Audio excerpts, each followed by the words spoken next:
We at Resilience Unscripted would like to thank Breaking Barriers Recovery Home for sponsoring this week's episode.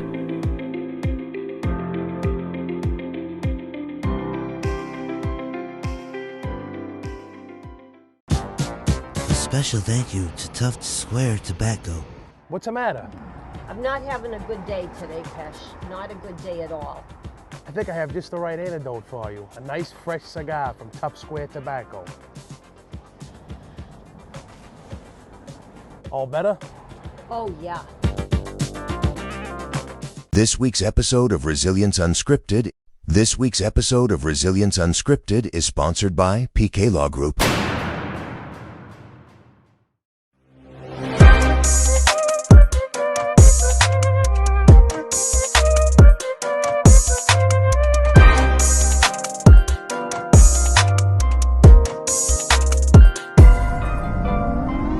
We're back with another episode of Resilience Unscripted, but this week we're out on the road touring my hometown, Winthrop, Massachusetts.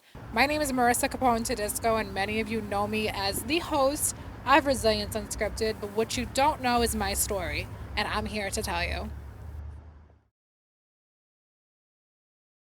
Welcome back to Resilience Unscripted. I'm Tim. Here with me today is Marissa. Tim, tell them who you are, though. Who am I? I'm the guy behind the camera. Exactly. Tim, the producer.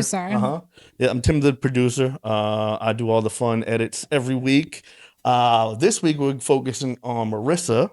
We're going to get into what you've been into lately and basically your whole life story, essentially. So, yeah, we'll chop that down to about 45 minutes. We'll make that nice and quick for you. Hi, my name is Marissa Capone Todisco, and as you saw our little intro in Winthrop, where I was born and raised and where I resided for 21 years. Mhm. I'm now a resident of Revere, and that's where our business is located, in Revere. You can take the girl out of Winthrop, but you can't take the Winthrop out of the girl. And that goes for East Boston, too, because I hung there my whole entire adolescence. So I'm a little mix of like the tri-city area. Let's see. Where should we start? Well, tell me about growing up in the North Shore. Grew up in Winthrop. Lived there for 21 years. Went through Winthrop Public Schools as a kid. Bounced in and out of school because I was not the child that liked to listen, and I was not the child that liked to pay attention. I was the child that was like the hellion. I spent more of my school days out in the hallway and in the office than I did in the classroom. They put you out, like you put your desk outside the door. Yeah. I mean, I probably belonged in like, I don't know, like a detention room. And eventually that's where it got to as I got older. But yeah, I was in the hallway and I was in the office a lot. Didn't take anything seriously. Don't know why. I mean, I had a lot of anxiety as a kid, and I seem to think that the anxiety that I had stemmed around going to school. Because you have to picture it this way. I was a 220-pound kid. Wow. Yeah, Really? with a red face and curly hair. And like, I got picked on. So obviously I hated going there. That was like putting me in a lion's den, and I just didn't feel comfortable. Had friends, but they were like fair weather. Still have some good childhood friends from then. Now, who's married, who has kids, like no one sees each other, but like we all stay in contact and stuff. Let's see. I come from a really strong family background and really strong business ethics. As you see, we drove by my childhood house. Right. Yep. We did a little tour of Winthrop.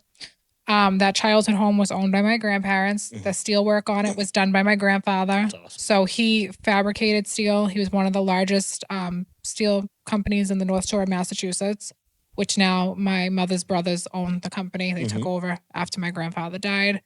My father worked for them for many years. So everything revolved around family. Like I'm huge on family and being together. And that's how it was as a child. That house meant like the world to me. You could put me anywhere and I could survive, but like taking me out of there broke me. Yeah. So when I moved from Winthrop to Peabody, like I lost part of my identity. I hated Peabody. Sorry, no offense to anybody from up there watching this, but So what was it about Peabody that you were I don't weren't a fan of? I don't know if it was the fact that we had fucking deer on our front lawn. Oh, really? Or if it was the fact that we had a turtle going down the street that like would come out every spring.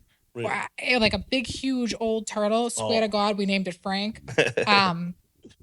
Fisher cats, which like obviously we had those in Winthrop, but like it's two country. And then where I lived in Peabody was going towards like the Middleton Linfield line. So it was deep into West, and I just don't. So away from civilization, it felt I like. don't mix with that. And like obviously you see the way I dress. So like my neighbors would look at me walking out of my house being like, why isn't she in a plaid shirt? That's exactly what I was thinking was plaid shirt, maybe some ripped jeans. Yeah, no. And I'd go out to like go to Encore or something, and I'd have on like a dress and heels and like a Louis bag, and they'd be looking at me like, bitch, where are you going?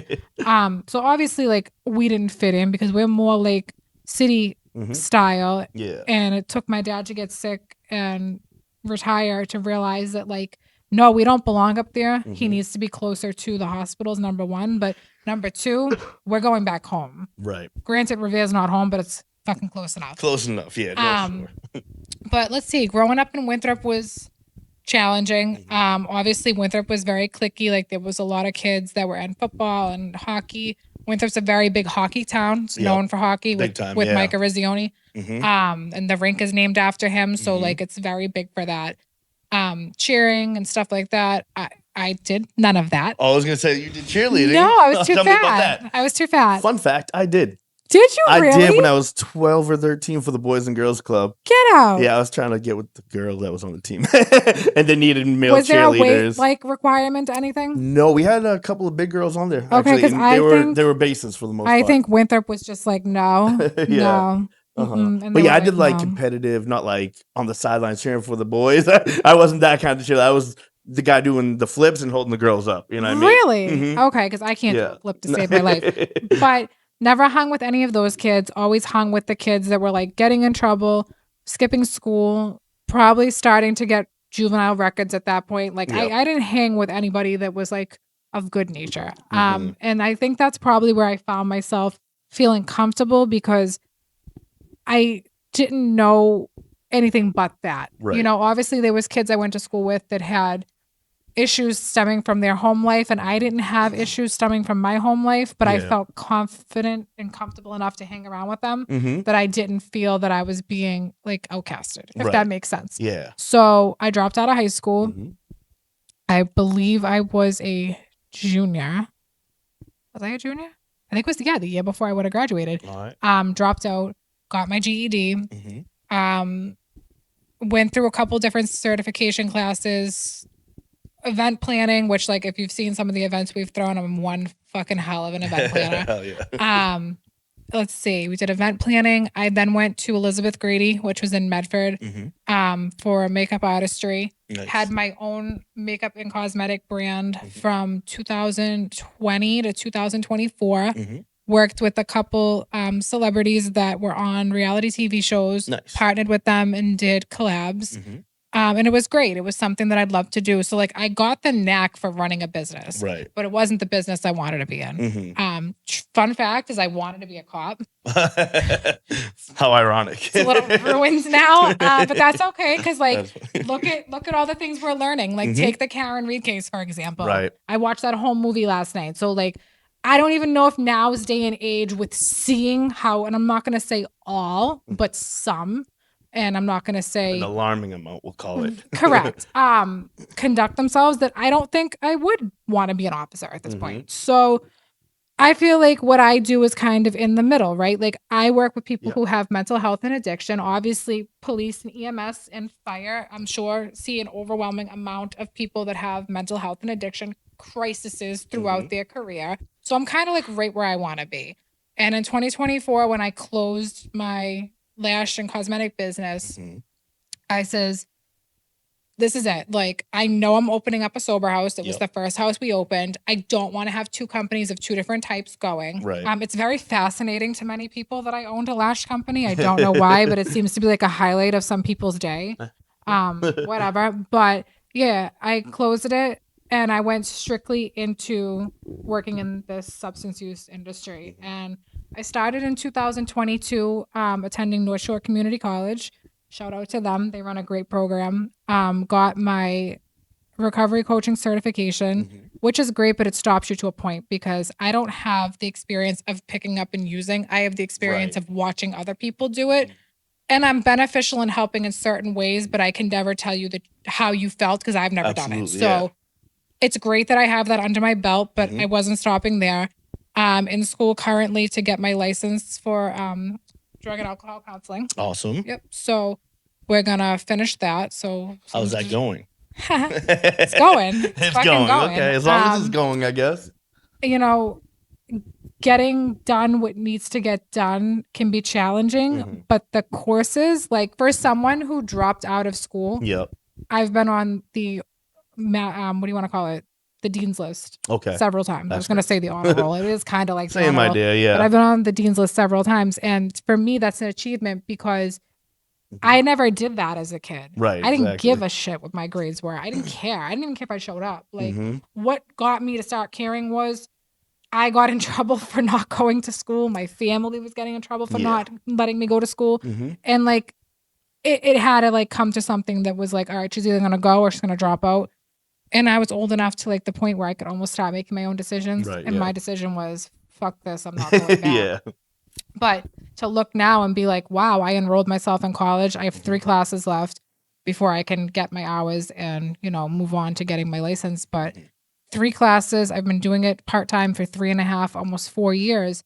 You look back and it's like, oh my God, why didn't I apply myself like this in high school? Exactly. What was I doing? I just think I didn't have the want. Mhm. So that's a little bit about that. Or in high school and college, was it more like your peers that made you dislike going, or was it the teachers?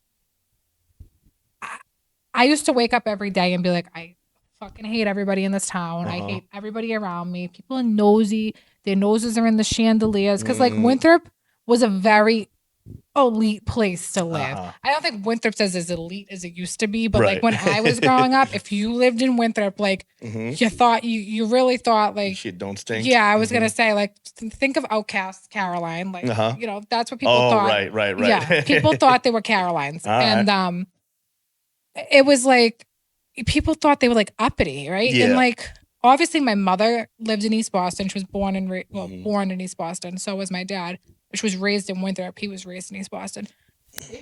Both moved into this town, right? Yeah. And so did my grandparents because they were from East Boston as well. But you take people that are not from there and put them there, and then there's the people that were from there their whole life, and it's Mhm. like, who are you? You know, you Right. get looked at a little differently. I don't know. I just think I hated everything around me. I was probably such an angry child because I was getting picked at every day. So Yeah. like it was like, oh, make fun of her because she's fat, make fun of her because she's ugly. Well, you Mm. just can't say that anymore. And you know, I've had a lot of people reach out to me over the years and be like, my God, I'm so sorry for the things I said to you when you were in Mhm. high school. Cause like you didn't bother anybody. You didn't Right. do anything. It's just like we thought it was fun to pick Yeah, at it's you. low hanging fruit. Right. essentially, And then so- like they also would come back like when I'd post like transformation pictures, and obviously I've gained some weight since these pictures, but Mhm. like I used to be very, very skinny Mhm. back in 2022. And I had so many people comment on those pictures and be like, oh my God, you look great. Well, you were the same people who told me I was fat and fucking ugly. So make up your mind. Mhm. Yeah, I think I just didn't want to be there. I just Alright, hated that's fair. everything. Mhm. I was angry. Yeah. And then what happened after? After you dropped out, what was the next step? That was getting my GED. Okay, So I bet. got my GED. And I went through different courses. How is that whole process? Because I haven't Sucks. done it. Does it? It's legit terrible. You'll Mhm. go to probably an outside facility. I went Mm-hmm. to a school in Wakefield and did Uh-huh. mine. Went back 3 or 4 times, decided that I was going to get it all done within 2 weeks of starting this Okay. whole journey. Uh-huh. And it was legit 2 weeks after I dropped out of high school, I finished my GED. Mm. So I wasn't going to leave any time to lapse because I knew if I Yeah. wanted to get some type of job, I had to have some At sort least. of Yeah. efficiency of some sort of, Mhm. you know, GED, diploma, Yeah. whatever, Equivalency. to make it look like I knew what I was doing. And Uh-huh. granted, I'm great and I know what I'm doing, but like, Mhm. no one needs to talk about social studies. Like, sorry. Right, Like, yeah. You have Google now. Like, No, I no one agree. needs to talk about science. You Yeah. have ChatGPT. Like, Especially math, now, you yeah. have ChatGPT. Like, Mhm. you know, these are all the tools we have now in 2026 that we didn't have when you and I were in Back school, then, right? absolutely, yeah. So, yeah, I finished it within 2 weeks of dropping out, and I got really good grades on it, Mm. and really good scores, Word. and I graduated my little GED class. Nice. Yeah. Hell yeah. And now we're in Kathy's place out here in Revere. hmm How did you end up with this specific building? So my work ethic comes from my grandfather Okay, yeah. and his steel company that Mhm. he had. I think growing up and seeing him work his ass off to have what he had, he started in a small building in Everett. He then went to a bigger building in Everett and then went to his third building in Everett before they went to a building north of Boston, which his sons own now, obviously, since he passed.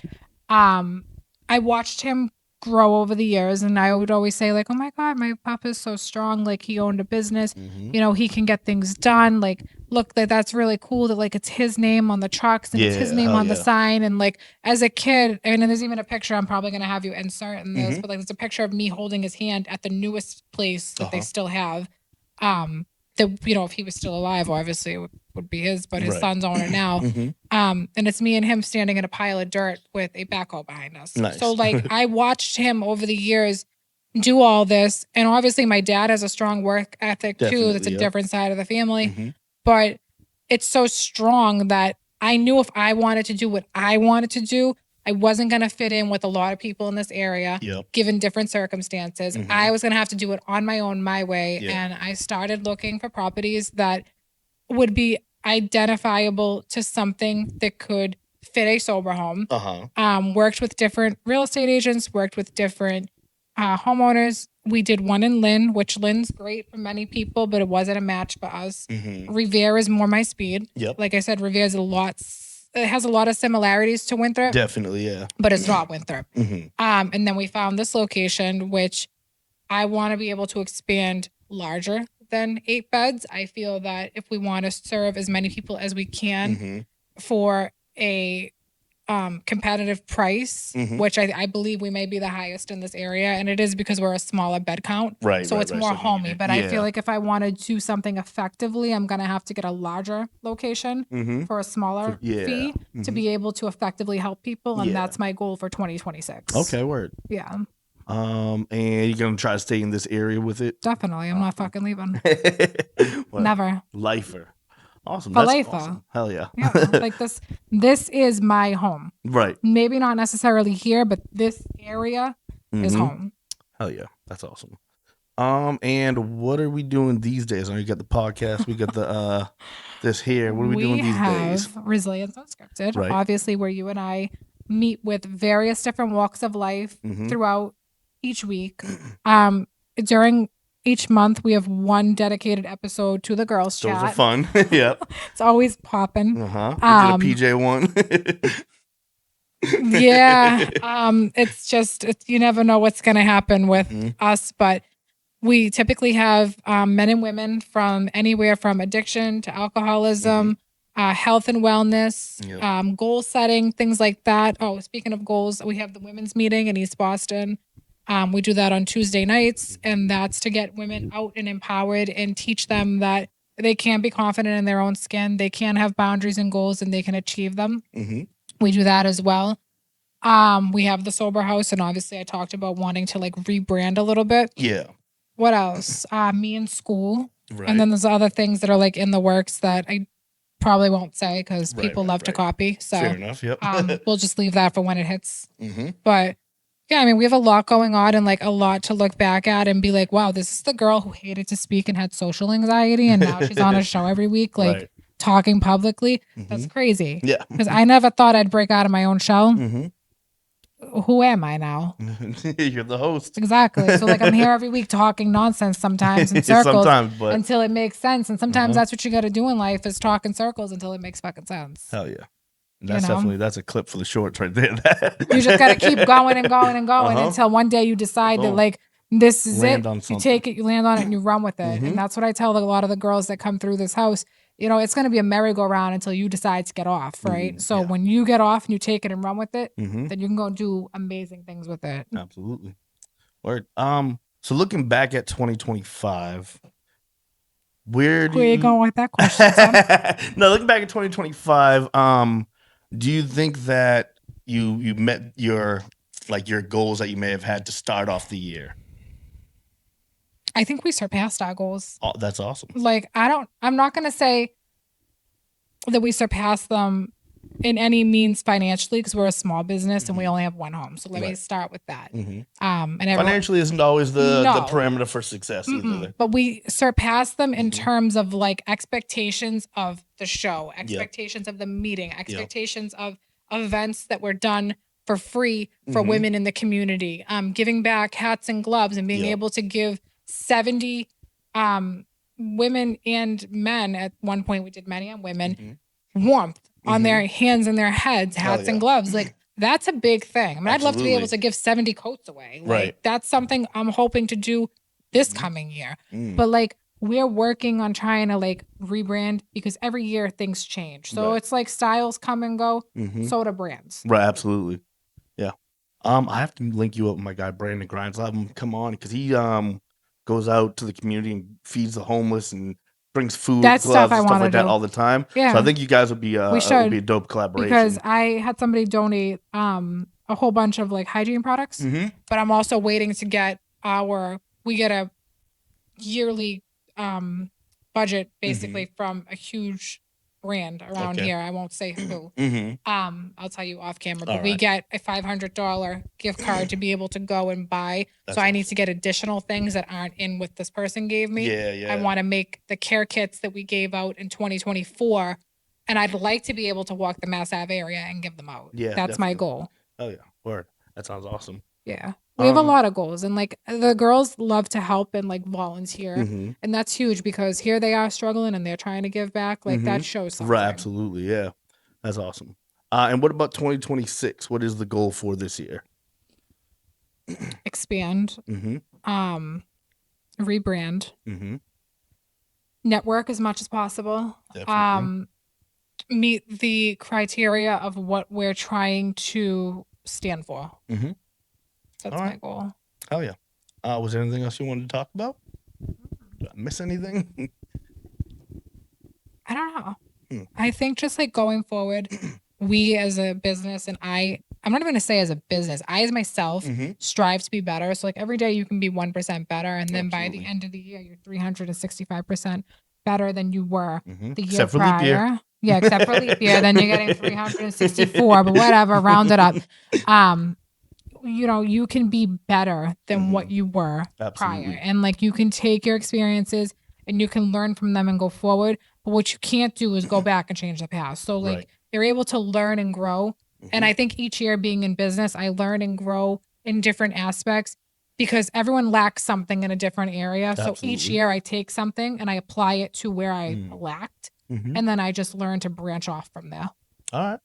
Yeah. Well, that sounds good to me. And I think that wraps up episode 26 of Resilience Unscripted. Bye. See you next week.